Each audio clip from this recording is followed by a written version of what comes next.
Lord of the Mysteries. Chapter 46. Portrait. You. Klein squatted there, vomiting involuntarily.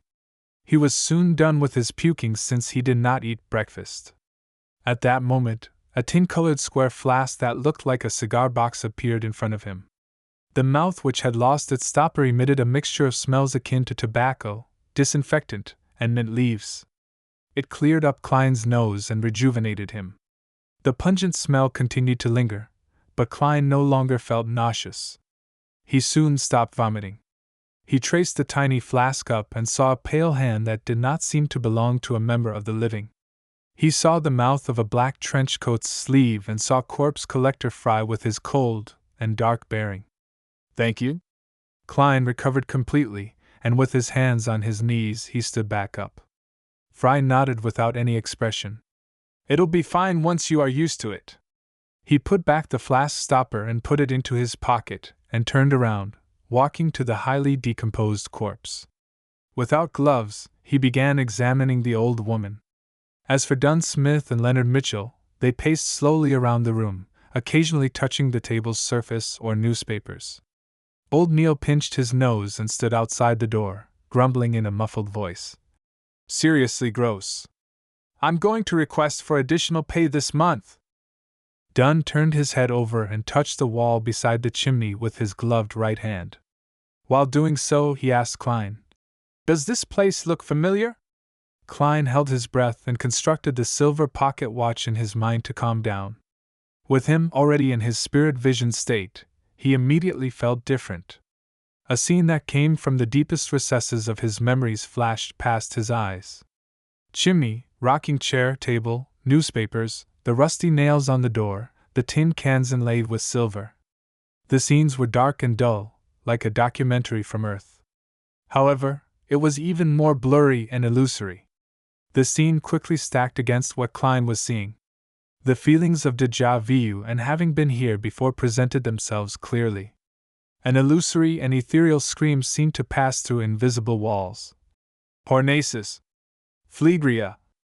Hornaces! Phlegria! Hornaces! Phlegria! It feels a little familiar," Klein answered honestly while his brain felt a stabbing pain. Thankfully, he quickly tapped his glabella twice. Hornaces. The Hornaces mountain range that appeared in original Klein's diary? That is content that was deciphered from the Antigonus family's notebook. The murmurs were very similar to one of the previous ones. It involved the word Hornaces. Is this a form of enticement? Klein was gripped by shock as he did not dare think deeper, afraid that he would place himself on the trajectory of losing control. Dunn nodded slightly and walked to a cupboard. He suddenly reached out his hand and pulled open its wooden door. The bread inside was moldy and there were about 7 gray, stiff dead rats. "Leonard, go downstairs to get patrolling cops and explain the situation here," instructed Dunn. "All right." Leonard turned and left the apartment. Following that, Dunn opened the door to 2 other bedrooms and did a careful search. After being certain that there were no clues as well as any sign of the Antigonus family's notebook, Fry also stood up. He wiped his hands with a white handkerchief he brought along with him, and said, "The time of death was more than 5 days ago. There are no external injuries nor are there any clear signs that it was a result of beyond our powers. The exact cause of death will require a post-mortem. Did you discover anything?" Dunn turned to look at old Neil and Klein. The 2 who were no longer in spirit vision state shook their heads in unison. "Apart from the corpse, everything else is normal. Actually, no, there was an invisible energy sealing the apartment in the beginning. As you know, there will usually be similar processes when we use ritualistic magic." Old Neil thought for a few seconds before adding. Dunn was just about to say something when he looked outside the door. A few seconds later, Klein and old Neil sensed something and turned to look at the stairwell. A few seconds later, faint footsteps grew louder as Leonard walked up with a policeman. The policeman's expression changed once he caught the noxious smell. He immediately cooperated with his colleague from the Special Operations Department and began knocking on the doors of the residents on the 2nd floor to gain an understanding of the situation on the 3rd floor. Moments later, The corporal with his 2 silver chevrons looked at the corpse on the rocking chair. Katie Stephania Bieber. Between 55 and 60 years old. Widow. Has rented this apartment with her son, Ray Bieber, for more than 10 years. Her husband was formerly a gem artisan. Her son is about 30 years old and is single. He inherited his father's trade and earns about £1.15 solely a week. According to their neighbors, they have not seen them in more than a week. Before the policeman continued, Klein already knew the critical point that followed. Missing. To be more precise, it was unknown where Ray Bieber had gone to. The ancient notebook could very well be on him. Do you have a picture of Ray Bieber? Dunn looked at the police officer. He was acting as the role of a high-ranking inspector. However, it was not really acting, since he was indeed a high-ranking inspector on the police department's roster. His salary and various allowances were also paid according to his rank. Of course, it did not include his salary from the church. The police officer shook his head nervously and said, "I'm not sure.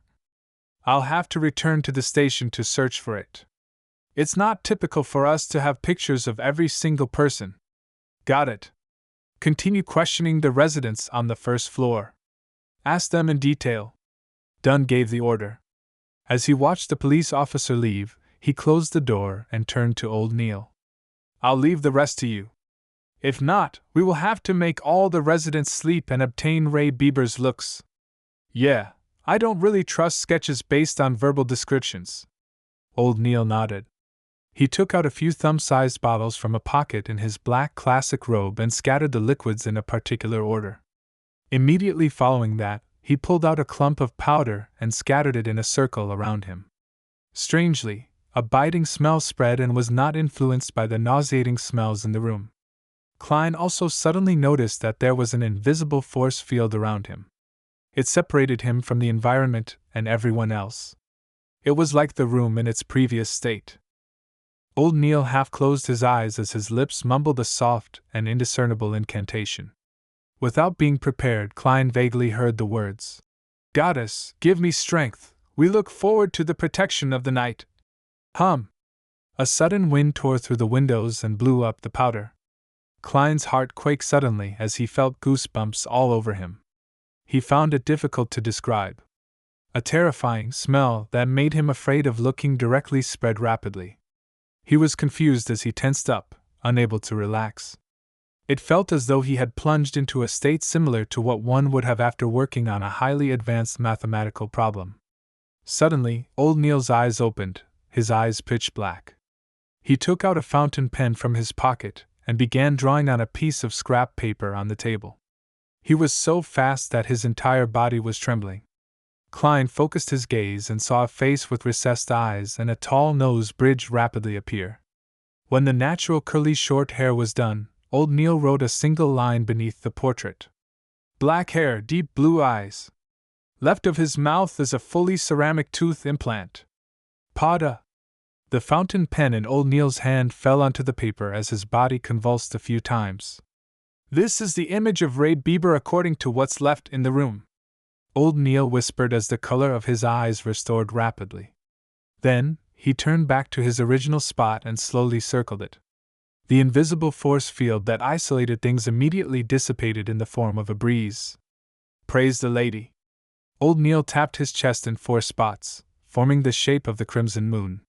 Klein's taut nerves relaxed as he made more acute observations. He discovered that there was nothing special about Ray Bieber's facial features. He had a relatively mild bearing. The only thing was that his philtrum sagged clearly. "I'll try using dowsing rod seeking." He picked up the portrait and found male clothes in the bedroom and spread them onto the ground.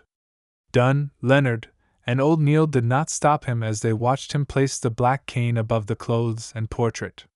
Fry was as silent as always. Klein's eyes turned from brown to black as he finished his recitation, only to release his grip. The black cane stood silently like it was embedded in the ground. Ray Bieber's location. Klein silently repeated to himself again. With the sound of humming wind, the cane fell down but kept changing directions while falling. Finally, it began spinning in slight circles. Without any external help, The black cane stood stably again. Klein repeated a few times with the same outcome. All he could do was shake his head at Dunn and old Neil. A strange power was interfering with his divination. Dunn took off his black glove and said to Leonard and Klein, "Take Ray Bieber's portrait and inquire the residence for a final confirmation. Following that, we will issue a warrant of arrest against him for the murder of his mother." "All right." Klein held his cane and bent down to pick the portrait. After the neighbors confirmed that the portrait was indeed Ray Bieber, Dunn instructed Leonard and the police officer to finish the procedures at the station.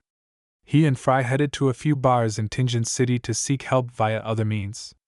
Klein and old Neil returned to Blackthorn's security company on a public carriage. It was not even 8 by the time they arrived. Roseanne had not even clocked in. After closing the door, Klein cocked his head at old Neil and, hoping to learn and answer his questions, asked him, "Why would I send the Antigonus family's notebook to Ray Bieber's home?" This was completely in a different direction from Iron Cross Street where Welch stayed. Old Neil walked to the sofa and chuckled. "Isn't that obvious? Who knows what power's inside the notebook you invoked? Maybe you did some described ritual out of curiosity, and ended up provoking a strange existence that you should not have.